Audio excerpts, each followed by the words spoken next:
हाय traders. स्वागत है आपका traders club of India channel में। होप आप सब लोग ठीक है। तो स्टार्ट करते हैं बैंक निफ्टी का मार्केट एनालिसिस मंडे के लिए। मंडे 16 सितंबर। तो 16 सितंबर का मार्केट एनालिसिस करते हैं और साथ में हमारा इंट्राडे मेन सेटअप डिस्कस करते हैं। गाइस, बैंक निफ्टी की बात करें तो 165 पॉइंट्स की हमें अच्छी खासी होल्ड दिखाई है, तेजी दिखाई है। जो लास्ट टाइम जो एक बुल रन आया था लास्ट सेशन में इंट्राडे में, वहां पे इसने अपने आप को सस्टेन किया है। ठीक है। अगर किसी को प्राइस एक्शन बेस कर ट्रेड करना है तो यहाँ पे भी निफ्टी जैसा एक हमारा पिन एंड फ्लैग पैटर्न बना है। यहाँ पे काफी बार सपोर्ट लेके मार्केट ऊपर जाने का ट्राई कर रहा है और ये रेजिस्टेंस को फेस कर रहा है जो है 52,000 का। ठीक है। तो इसके ऊपर कल भी थोड़ा देर सस्टेन करके 52,000 ब्रेक करते हैं तो ऊपर के हम ये सारे टारगेट ले सकते हैं। अब जूम करके ये रेंज देख लेना कौन सा टारगेट है। नीचे अगर शॉर्ट करना है तो इसके नीचे शॉर्ट करना है ये लेवल तक। अगर ये ब्रेक करती है और नेगेटिव पैटर्न दिखता है और सारे सेक्टर्स भी नेगेटिव रहेंगे या बैंक निफ्टी नेगेटिव है तो शॉर्ट करना नीचे के टारगेट यहाँ तक। ठीक है। अगर ये लेवल ब्रेक करता है 51,600 का तो ये दो लेवल के लिए भी ट्रेड कर सकते हैं शॉर्ट के। लेकिन शॉर्ट के लिए इतना जल्दी जाना मत, यहाँ पे अच्छा खासा एक सपोर्ट बन गया ये जोन। ठीक है। तो थोड़ा संभाल के ट्रेड करना। गाइस, अभी हम आ गए हमारे main intraday setup time frame पे। ये प्राइस एक्शन बेस्ड नहीं, ये प्योर सेटअप है। ठीक है। सो गाइस, सेटअप डिस्कस करने से पहले आपसे रिक्वेस्ट करता हूँ, अगर आप चैनल पे नए हो तो प्लीज चैनल को सब्सक्राइब करना और बेल आइकन को हिट करना, जिससे मेरी सारी वीडियोस की नोटिफिकेशन आपको समय पे मिलते रहे। और रिक्वेस्ट करता हूँ कि वीडियो को पूरा देखना। हाफ इन्फॉर्मेशन लेके जाके ट्रेड करोगे तो आपको नुकसान हो सकता है। वैसे ये कोई टिप या कोई एडवाइजरी कॉल नहीं और ना ही हम सेबी रजिस्टर्ड है। ये एजुकेशन पर्पज के लिए वीडियो है तो इसको एजुकेशन पर्पज के हिसाब से देखना। अगर ये सेटअप आपको पसंद आता है और इसको आपको ट्रेडिंग वेयर में इसको यूज करना है तो इसको पहले बैक टेस्ट करना है एटलीस्ट 300 ट्रेड, उसके बाद अपने ट्रेडिंग वेयर में यूज करने लेना। और इससे रिलेटेड मैंने वीडियो बनाया है। इस सेटअप से रिलेटेड कुछ आपको और भी डाउट आता है तो वीडियो एक बार जरूर देख लेना। उस वीडियो का नाम है ब्रह्मास्त्र स्ट्रेटेजी, उसका लिंक आपको डिस्क्रिप्शन में मिल जाएगा, तो वीडियो एक बार जरूर देख लेना। सो गाइज, ये कल का हमारा न्यूट्रल पॉइंट है और नॉन ट्रेडिंग जोन है। ये असेंडिंग वाइड रेंज आया है तो मोस्ट प्रॉब्लम मार्केट साइडवेज हो सकती है। ठीक है। तो ये जो हमारा न्यूट्रल पॉइंट और नॉन ट्रेडिंग जोन रेंज है, इसको ये पे मैंने रेंज मेंशन किया, वीडियो को पॉज करके ये ड्रॉ कर लेना। करते हैं रेजिस्टेंस लेवल। ये रेजिस्टेंस 1, रेजिस्टेंस 2, ये 3 और ये 4 है। और जो हमारे रेजिस्टेंस 1 है उसके अंदर इंक्लूडेड है प्रीवियस डे हाई। और जो हमारे रेजिस्टेंस होते हैं वो टेक्निकली हमारे नॉन ट्रेडिंग जोन भी होते हैं। तो जो रेजिस्टेंस 1 है उसकी नॉन ट्रेडिंग जोन की रेंज यहाँ पे मेंशन है। ये रेजिस्टेंस 2 की नॉन ट्रेडिंग जोन रेंज है और ये 3 की है। और ये रेजिस्टेंस 4 की नॉन ट्रेडिंग जोन है। रेजिस्टेंस 5, 6, ये उसका नॉन ट्रेडिंग जोन है 5 और 6 का। और 5 की रेंज यहाँ पे मेंशन है और ये 6 की रेंज है। अभी मार्क करते हैं सपोर्ट लेवल। ये सपोर्ट 1 है, सपोर्ट 2, सपोर्ट 3 और ये 4। सपोर्ट 1 के अंदर इंक्लूड है प्रीवियस डे लो। और जो हमारे सपोर्ट होते हैं वो टेक्निकली हमारे नॉन ट्रेडिंग जोन भी एक्ट करते हैं।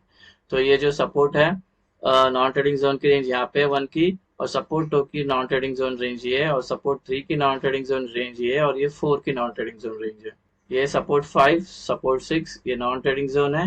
ये 5 की रेंज है नॉन ट्रेडिंग जोन की और ये 6 की रेंज मेंशन है। सपोर्ट, रेजिस्टेंस और न्यूट्रल पॉइंट के रेंज डिस्कस हो गया। कोई रेंज अगर आपको समझ में नहीं आई हो तो वीडियो को पॉज करके वो रेंज आपके चार्ट पे अच्छे से प्लॉट करके लेना। अभी हम एंट्री और एग्जिट मार्क करते हैं। ये कल की हमारी एंट्री और एग्जिट होगी। जब नॉन ट्रेडिंग जोन बन जाएगा तो उसके अपर साइड में ग्रीन एरोज मार्क करना है और लोअर साइड में रेड एरोज मार्क करना है, जिससे आपको इनिशियल डेज में एंट्री और एग्जिट समझ में आए, आइडेंटिफाई रियल इजीली हो। इसलिए ग्रीन का मतलब है बेसिकली हमें बाय करना है, लॉन्ग होना है, और रेड का मतलब है हमें सेल करना है, शॉर्ट करना है।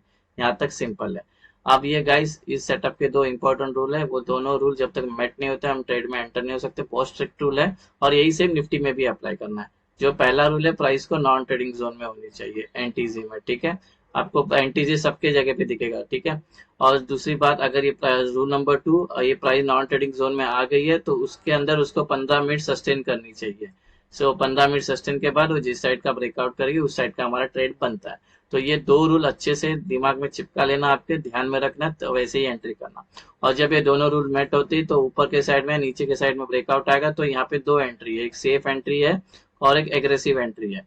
इसके बारे में मैं आगे बताता हूँ सेफ एंट्री और एग्रेसिव एंट्री कैसे ली जाती है। फिलहाल के लिए अब हम डिस्कस करते हैं फ्लैट ओपन। अगर मार्केट जहाँ पे क्लोज हो गया लास्ट सेशन अगर वहीं पे ओपन होती तो उसको हम फ्लैट ओपन बोलते हैं। ठीक है। तो ये टेक्निकली यहाँ पे ओपन हो जाएगी, ये टेक्निकली नॉन ट्रेडिंग जोन में। तो इसी के अंदर इसको 15 मिनट अगर सस्टेन कर लेती है जिससे हमारा रूल नंबर 1 और 2 मेट हो जाता है, फिर ये जिस साइड का ब्रेकआउट करती है उस साइड का हमारा ट्रेड बनता है। डिस्कस करते हैं गैप अप। प्राइस यहाँ पर है, अगर एक गैप अप सपोज इसके अंदर होती है R2 के नॉन ट्रेडिंग जोन में तो ये हमारा रूल नंबर 1 मेट हो जाता है, इसी के अंदर ये 15 मिनट सस्टेन कर लेती है तो रूल नंबर 2 भी मेट हो जाता है, फिर ये जिस साइड का ब्रेकआउट करेगी उस साइड का हमारा ट्रेड बनता है। अगर ये गैप अप होने के बाद तुरंत गिरना स्टार्ट करती है या और ऊपर जाती है, यहाँ अपने आप को ये ठहर नहीं पाती है, तो ऐसे में हम ट्रेड नहीं लेंगे जब तक प्राइस नॉन ट्रेडिंग जोन में कंसोलिडेट नहीं करती है। तो एग्जांपल के लिए गैप अप होती है और ये गिरना स्टार्ट करती है और इस नॉन ट्रेडिंग जोन में उसको एक सपोर्ट मिलता है और यहाँ पे टाइम स्पेंड करती है मोर देन 15 मिनट, जिससे हमारा रूल नंबर 1 और 2 मेट हो जाता है, फिर ये जिस साइड का ब्रेकआउट करेगी उस साइड का हमारा ट्रेड बनता है। अगर ये gap up non trading zones के बीच में ओपन हो रही है तब हम वेट करेंगे प्राइस को जब तक नॉन ट्रेडिंग जोन में आनी चाहिए, सस्टेन करती है, यहाँ पे दोनों रूल मेट हो जाता है, फिर ये जिस साइड का हम ब्रेकआउट करते हैं उस साइड का हमारा ट्रेड बन सकता है। डिस्कस करते हैं गैप डाउन। प्राइस यहाँ पर है, सपोज ये गैप डाउन यहाँ पर होती है तो टेक्निकली नॉन ट्रेडिंग जोन में ओपन हो जाएगी, जो रूल नंबर 1 है, और इसी के अंदर सस्टेन कर लेती है मोर देन 15 मिनट्स या 15 मिनट, तो रूल नंबर 2 भी मेट हो जाएगा, फिर ये जिस साइड का ब्रेकआउट करेगी उस साइड का हमारा ट्रेड बनता है। अगर ये गैप डाउन होती है और यहाँ पे अपने आप को ये कंसोलिडेट नहीं कर पाती है, डायरेक्ट ऊपर चली जाती है या और नीचे आती है बिना यहाँ पे रुके हुए, तो ऐसे में हम ट्रेड नहीं करेंगे जब तक प्राइस नॉन ट्रेडिंग जोन में आके ठहर नहीं जाती, जैसे गैप अप में थोड़ी देर पहले अभी डिस्कस किया था। तो एग्जांपल के लिए गैप डाउन होती है ऊपर जाने लगती है, इस नॉन ट्रेडिंग जोन में उसको रेजिस्टेंस फेस होता है, यहाँ पे हमारा रूल नंबर 1 और 2 मेट होता है, फिर ये जिस साइड का ब्रेकआउट करेगी उस साइड का हमारा ट्रेड बनता है। अगर गैप डाउन होती है नॉन ट्रेडिंग जोन्स के बीच में तब हम ट्रेड नहीं लेंगे जब तक प्राइस नॉन ट्रेडिंग जोन में आके हमारे दोनों रूल मेट हो जाती है, उसके बाद ही हम ट्रेड में एंटर हो सकते हैं। अभी टारगेट कैसे लेना है वो मैं समझा देता हूँ। एग्जाम्पल के लिए सपोज यहाँ पे प्राइस है, दोनों भी रूल मेट हो गए, ब्रेकआउट आया, ऑफकोर्स अपने ये ऊपर का ट्रेड लिया तो ये 2 लेवल होंगे टारगेट। अगर ये ऊपर का ट्रेड लिया तो ये 2 लेवल होंगे टारगेट। अगर ये ऊपर का ट्रेड लिया तो इसके ऊपर के लेवल होंगे टारगेट। सेम वे अगर यहाँ पे सस्टेन करके दोनों भी रूल मेट होके नीचे का ट्रेड में एंटर हो गए तो ऑफकोर्स ये ट्रेड लेंगे, ये 2 लेवल होंगे टारगेट। अगर इस ट्रेड में एंटर हो गए नीचे के तो ये 3 लेवल होंगे टारगेट। 3 मतलब यहाँ पे एक पीवर्ड भी है, तो ये 3 लेवल होंगे टारगेट। अगर ये वाला नीचे का ट्रेड लिया तो इसके नीचे का लेवल होंगे टारगेट। तो सारे टारगेट आपको ऐसे लेने हैं और ये सेम निफ्टी में भी अप्लाई करना है। बैंक निफ्टी के ऑप्शन चेन में आ गए, तो अगर हम डेटा देखें तो कुछ खास बिल्डअप नहीं है, सिर्फ राउंड नंबर्स पे थोड़े अच्छे खासे बिल्डअप है। तो ये लोग तो काफी वीक है। कॉल राइटर्स कौन होते हैं? जिनका भी होता है बेरिश, पुट राइटर्स वो जिनका भी होता है बुलिश। ये इतना समझ लेना पहले के लिए, ठीक है। तो फिलहाल के लिए अगर देखेंगे तो ये डेटा को देखेंगे तो पुट राइटर्स स्ट्रांग लग रहे हैं, यानी कि बुल स्ट्रांग लग रहे हैं।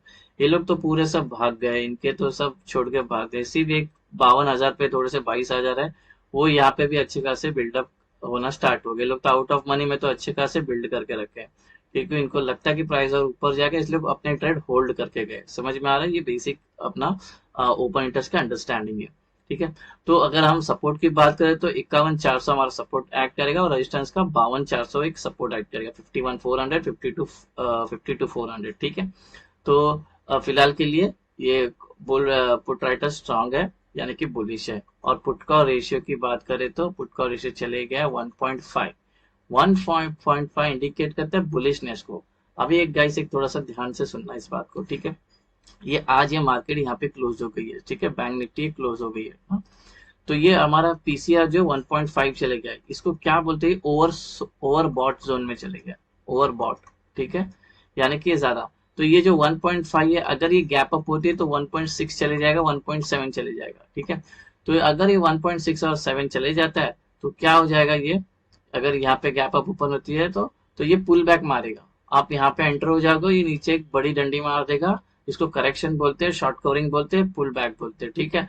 तो थोड़ा सा शॉर्ट कवरिंग मॉर्निंग में ध्यान रखना, अगर गैप अप होती है तो। अगर कंसोलिडेट करती है तो फिर अलग बात है, फिर हम सेटअप पे ट्रेड ले लेंगे, लेकिन मॉर्निंग में थोड़ा रुकना, 15-20 मिनट शॉर्ट कवरिंग आ सकती है गैप अप होती है तो, क्योंकि ये ओवर सोल्ड में चले गया, सॉरी ओवर बॉट में।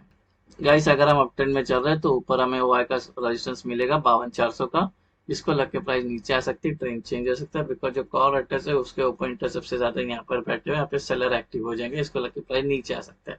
तो जैसे मैंने पहले भी बताया, यहाँ पे प्राइस दोनों भी रूल मेट होने के बाद ब्रेकआउट आता है तो ओपन इंटरेस्ट का रेजिस्टेंस है, तो यहाँ पे सेफ एंट्री के लिए वेट करना। एग्रेसिव एंट्री में क्या हो जाएगा? ये घूम के आ जाएगी और एसएल काट सकती है। अगर हम डाउन ट्रेंड में चल रहे हैं तो नीचे ओपन इंटरेस्ट का सपोर्ट मिलेगा 51,400 का, इसको लग के प्राइस ऊपर जा सकती है, ट्रेंड चेंज हो सकता है, बिकॉज जो पुट राइटर्स है उसके ओआई यहाँ पे सबसे ज्यादा बिल्डअप बना के रखे हुए हैं, यहाँ पे बायर्स एक्टिवेट हो जाएंगे। तो अब इस ट्रेड में एंटर करोगे तो अपनी आधी क्वांटिटी यहाँ पे बुक कर लेना। अगर बड़ी कैंडल से ब्रेकआउट आ रहा है तो ब्रेक डाउन आ रहा है तो ट्रेल एसएल करते चले जाना। पीसीआर का मैंने बता दिया, एक शॉर्ट कवरिंग का मॉर्निंग में याद रखना क्योंकि ओवरबॉट में चली गई है, 1.5 चल रहा है। अब बात करते हैं हम सेफ एंट्री कैसे की जाती है, ठीक है। तो अज्यूम करते हैं कि प्राइस यहाँ पर है, ये दोनों भी रूल मेट हो गया हमारा, और यहाँ पे ब्रेकआउट है, तो ये ब्रेकआउट वाली कैंडल छोड़ के नेक्स्ट जो तीन कैंडल बननी चाहिए, तीनों भी ग्रीन बननी चाहिए, कंटिन्यू ग्रीन, उसके बाद जब एंट्री करेंगे तो ये सेफ बुलिश एंट्री होगी। सेम वे यहाँ पे दोनों भी रूल मेट होके ब्रेक डाउन आता है, तो ब्रेकडाउन वाली कैंडल चल के तीनों उसके नेक्स्ट जो कैंडल तीन बनेगी, तीनों भी रेड चाहिए, उसके बाद चलेंगे, उसके बाद एंटर करेंगे तो ये सेफ बेरिश एंट्री होगी।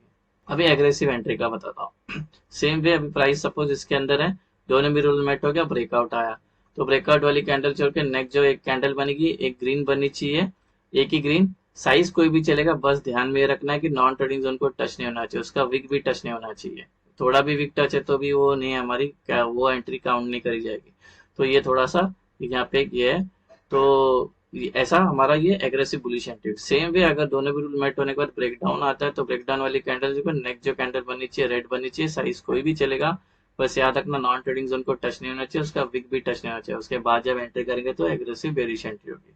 सो गाइस, ये बन गया हमारा बैंक निफ्टी का इंट्राडे सेटअप मंडे का। होप आपको सेटअप पसंद आया तो वीडियो को लाइक शेयर सब्सक्राइब करना। Thank you so much for watching.